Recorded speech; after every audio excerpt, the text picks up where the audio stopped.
Jordan Gill, congratulations. Just a stunning, stunning performance over Michael Conlan. Your immediate reaction? Yeah, it was all right, wasn't it? You said in the build-up that you're the happiest you've ever been heading into a camp with this extra weight. Do you feel like that was the difference tonight in there? Yeah, I should have moved up a long time ago. You chase things, you win your first title. Like, I won the Commonwealth title when I was about 23, 24. And through ever the carrots dangling, once you win your first title, you push towards, European and then international, and like you're chasing to get a world title shot. But that chase might take 3 or 4 years, or maybe 5 years. And in that time, your body's developing, you're full of testosterone, and you're filling out, and it gets harder and harder to make. And you suffer, your performances suffer every time. So £4 don't sound like a lot, but it made all the difference tonight. Let's talk about the second round tonight. You put Mick down very heavily. That must have just given you the world of confidence going into the rest of the fight. Yeah, definitely. I thought, I got him once, I'll get him again. I thought they should have stopped it then. He was all over the shop, but he managed to hold on. He was holding me a lot. Like, he shoved the elbow in. When he's dipped down and had his arms around my waist, and he was pinching my ass at one point. Did you feel much more physically stronger in there than him tonight? Because he looks much bigger than him. Yeah, I felt stronger. I felt like I punched harder. I didn't feel like his shots were bothering me. I felt I could, tuck up and look for the counter a little bit. A few times I was loading up and got a bit sloppy, and I was headhunting a bit, but I got it in the end. You predicted earlier in the week that you'd get him out there in the 11th round. Were you surprised that you were able to get to him so quick?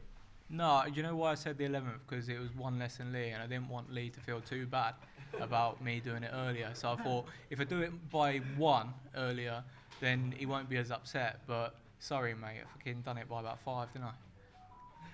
In terms of what's next for yourself, we obviously went to Peterborough Stadium earlier in this camp. What sort of doors do you think this is going to open up for you now? Up the posh, get me up that posh ground. Put a ring in the middle, we'll fill it probably about 15,000 people. Get whoever they want in the ring, and I'll fill them in. Looking back now, you've moved up to £130 for this fight. Do you not that you regret, but do you wish that you could have moved up a long time ago? Yeah, definitely. But everything happens for a reason. I got a good team around me. I had a good team around me before, and I made a few changes. I'm happy now because I've gone back home, and I'm living in my own house, and I'm not away from my friends and my family, and it's just nice. I feel at peace, and I'm starting to enjoy the boxing again, and I think this tonight will probably raise my enjoyment maybe 10%.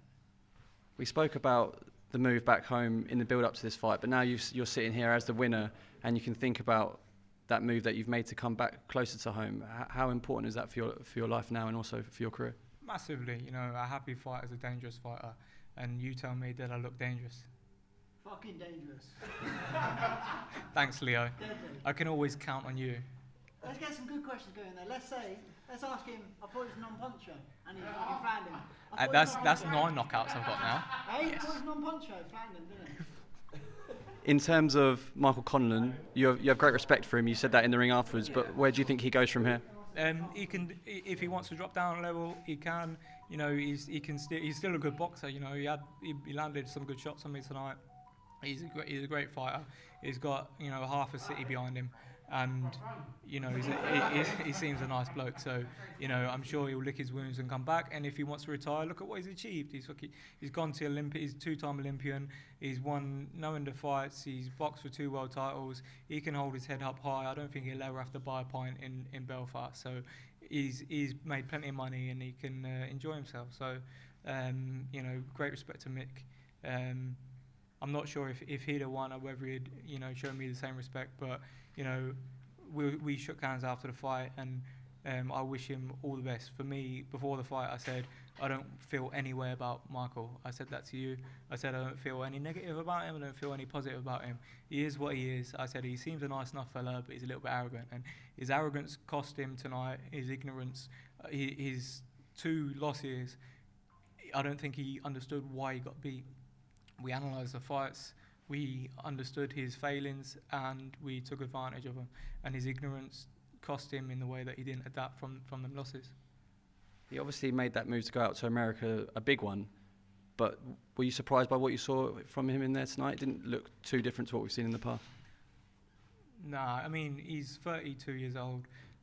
He's been boxing 20 odd years, as have I. There's only so much you can change in a short space of time.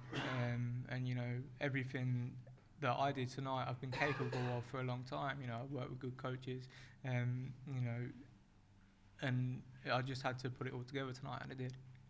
You said some really brave words in the ring after the fight as well about some personal situations that have happened in the last year or so. I think that can serve as a real inspiration for a lot of people who are probably going through similar things, and I think that was an important thing and also a very brave thing for you to say. Thank you. Jordan Gill, I'll just get a final word from you tonight. To come over to Belfast and put in a performance like that in front of mixed zone fans. A lot of people didn't expect that, but you've proved a lot of people wrong tonight. Yep, I proved a lot of people wrong. I hope a lot of people made plenty of money. In the pre-fight build-up, you know, he said, I've got quit in me. And I promise you now, I can look dead in the camera, I've never, ever shown quit in me. I will never quit.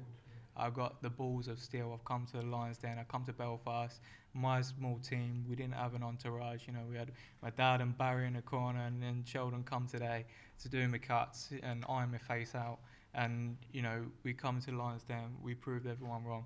And I'll get my balls out now. You can see them if you want. They're fucking massive. Coconuts.